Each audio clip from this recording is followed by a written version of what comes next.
کس کی مجال ہے حسین، کس کو ہو تجھ سے ہمسری، باپ کے گھر امام تھے، نانا کے گھر پیغمبری، شکل حسین دیکھ کر حق بھی کہے گا حشر میں، شکل حسین دیکھ کر حق بھی کہے گا حشر میں، اے میرے مصطفیٰ کے لال امت مصطفیٰ بری، یا حسین الحمدللہ رب العالمین، صلاۃ والسلام سید المرسلین، الصلاۃ والسلام علیکہ یا رسول اللہ وعلی آلک و صحابک یا حبیب اللہ، الصلاۃ والسلام علیکہ یا نبی اللہ وعلی آلک و صحابک یا نور اللہ۔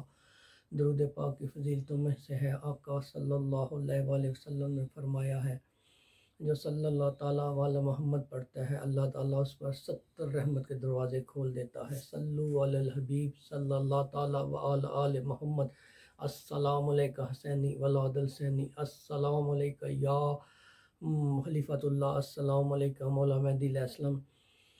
میٹھے میٹھے اسلامی بھائیو، لبیک مہدی علیہ السلام اہل سنت کے پلیٹ فارم پر ہم حاضر ہوئے ہیں۔ اسا پڑھ کر مہدی دراں کے یوں لگا، پیر نصیر الدین شاہ فرما رہے ہیں، اسار پڑھ کر مہدی دراں کے یوں لگا، جیسے ظہور وہ بھی دوبارہ علی کا ہے۔ سبحان اللہ۔ میٹھے میٹھے اسلامی بھائیوں، دینی تعلیمات کی روشنی میں عقلی اور نقلی دلائل سے فائدہ اٹھاتے ہوئے حجت خدا کائنات کی تمام مخلوقات اور خدا کے درمیان واسطہ فیض ہوتا ہے۔ غور سے سنیں، حجت خدا کا ہونا کائنات میں اللہ تعالیٰ سے رابطہ ہوتا ہے۔ رابطہ نظام کائنات میں محمود مرکز کی حیثیت رکھتا ہے، لہٰذا ہر دور میں حجت خدا کا ہونا زمین پر ہونا پایا گیا ہے۔ اگر نہ ہو، انسان، جنات، ملائک، حیوانات، جمادات کا نام و نشان تک مٹ کر رہ جائے۔ یہ مطلب یہ ہے، مختلف حدیث اور جن میں شیعہ سنی دونوں علماء کرام یہ چیز نقل کی ہے۔ ایک مسلمان جو مام کے وجود کو ضروری سمجھتا ہے، اس کی اہم ذمہ داری، پہلا وظیفہ ہر دور میں مام کی معرفت ہے۔ غور سے سنیں کہ مام کی معرفت حاصل کرنا بہت ہی ضروری ہے، اس کے بغیر انسان مر گیا، کفر کی موت ہے یا جہالت کی موت ہے۔ یہ فرما رہے ہیں، اور ان کی شناخت ہے، چونکہ فریقین کے نزدیک یہ ثابت ہے، پیغمبر صلی اللہ علیہ وسلم نے امام زمانہ کی معرفت حاصل کرنے کا حکم دیا، لہذا ہر مسلمان فرد پر شرعی اور عقلی ذمہ داری عائد ہوتی ہے کہ اپنے امام کی معرفت حاصل کرے۔ چنانچہ اس کے بارے میں پیغمبر صلی اللہ علیہ وسلم مشہور و متواتر حدیث شیعہ اور سنی سب نے نقل کیا ہے۔ آپ نے فرمایا، ترجمہ پیش کر رہا ہوں، جو آدمی اپنے مام کی معرفت کے بغیر مر گیا، وہ جہالت کی موت مرا، یعنی کہ جب تک مام زمانہ کو آپ نہ پہچانیں گے کون ہے، وہ آدمی حقیقی مسلمان نہیں ہو سکتا، اور وہ دائرہ اسلام سے خارج ہو جاتا ہے۔ اس لیے بڑی آسانی سے آج کے دور کے مسلمان، بلکہ مولوی بھی کہہ رہے ہیں کہ امام زمانہ دور است نہیں۔ میٹھے میٹھے اسلامی بھائیوں، وہ موجود ہیں، وہ زندہ ہیں، وہ ہمارا امام ہے، ہم نے ان کی تبلیغ کا کام کرنا ہے۔ سرور دو عالم صلی اللہ علیہ وسلم فرماتے ہیں، مجھے آسمان کی سیر کے لیے لے جایا گیا اور عرش پر میری نظر پڑی تو وہاں یہ لکھا ہوا تھا، لا الہ الا اللہ محمد ایدی بی علی اللہ، اللہ کے سوا کوئی محبوب نہیں ہے، محمد رسول اور علی اس کے ذریعے، علی ولی اللہ ہیں، یعنی کہ علی کے ذریعے ہم نے ان کی تائید کی ہے۔ میں نے عرش پر، آقا فرما رہے ہیں، میں نہیں کہہ رہا، میٹھے میٹھے اسلامی بھائیو، علی، فاطمہ، باقی 11 آئمہ جو ہمارے مقدس ہیں، ان کا انوار کو دیکھا، جن کے درمیان حضرت حجت کا نور بھی کوکب مانت کی طرح چمک رہا تھا، یعنی کہ آقا فرما رہے ہیں مولا مہدی کا نور ذرا مختلف انداز میں چمک رہا تھا۔ تو کن انوار میں چمک رہا تھا؟ میں نے پوچھا، عرض کیا، میرے پروردگار یہ کس کا نور ہے؟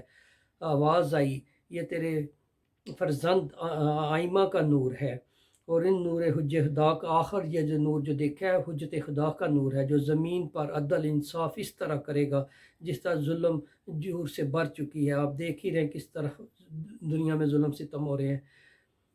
میرن مومنین مولا علی فرماتے ہیں کہ رسول خدا صلی اللہ علیہ وسلم نے مجھے فرمایا میں ترجمہ پیش کر رہا ہوں۔ جب مجھے آسمان کی سیر پر لے جایا گیا تو میں نے عرض کیا، پروردگار کون سے میرے وسیع ہیں؟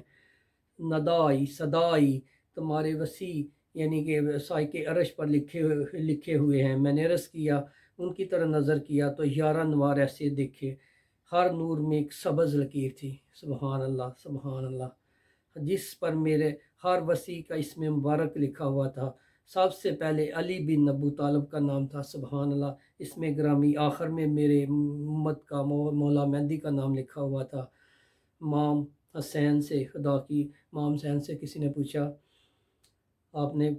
کسی نے پوچھا، فرمایا امام کی معرفت حاصل سے مراد یہ ہے کہ ان کی اطاعت تم سب مسلمانوں پر واجب ہے۔ وہ مسلمان کامل ہی نہیں ہو سکتا جب امام کی اطاعت سچے دل سے اپنے امام کو نہ مانے۔ مولا حسین فرما رہے ہیں۔ اسی طرح امام باقر نے فرمایا، صرف وہ آدمی خدا کی معرفت حاصل کر سکتا ہے اور اس کی عبادت کر سکتا ہے جس نے اللہ اور اپنے اہل بیت میں اپنے امام کو پہچان لیا۔ یعنی کہ اللہ کے ساتھ امام اہل بیت کو پہچاننا بھی، اس کی پہچان بھی بہت سخت ضروری ہے۔ اہل بیت اطہار کی امامت کا انکار کفر ہے۔ غور سے سنیں، اہل بیت کی بھی جو انکار کرتے ہیں نا، ہم نہیں اہل بیت کو مانتے، ہم صرف انہیں مانتے ہیں، نہیں میٹھے میٹھے اسلامی بھائیوں، یہ بھی کفر ہے۔ اور مان کا اعلیٰ ترین درجہ یہی ہے۔ مولا جعفر صادق فرما رہے ہیں، مان کا اعلیٰ ترین انسان کا کامل مان تب ہوتا ہے جب اہل بیت پر مان پختہ ہو۔ مختصر دعا کی، یا رب حسنین کریم، جنتین کے سردار کا واسطہ، ہمیں تیرے یارہ مہدی علیہ السلام کا واسطہ، آخری مولا مہدی علیہ السلام کا واسطہ، ہمیں فرقہ پرستی لعنت سے نکال دے۔ اے اللہ، شیعہ سنی اکٹھے کر دے، دیوبند وہابی یہ فرقہ پرستی میں بٹے ہوئے ہیں، اللہ کلمہ پڑھنے والے جہاں جہاں ہیں، اللہ صرف ایک ہی رہ گیا، تیرا مولا خلیفۃ اللہ، یا اللہ اس کا ظہور فرما، اس کی محبت ہمارے دلوں میں ڈال دے۔ اللہ جتنی امت کے اندر اس وقت اندھے فتنے ختم کر دے، امت کو بچا لے، آقا کی امت ہے، اللہ ملت امت کو اکٹھا کر دے۔ خصوصاً میرے دوستوں کی جتنی دعائیں حاجتیں ہیں جو میرے ساتھ ورک کر رہے ہیں، اللہ ان سب کو قبول امام مہدی کے صدقے قبول فرما اور ہم سب کو امام مہدی کا سپاہی بنا دے، آمین ثم آمین۔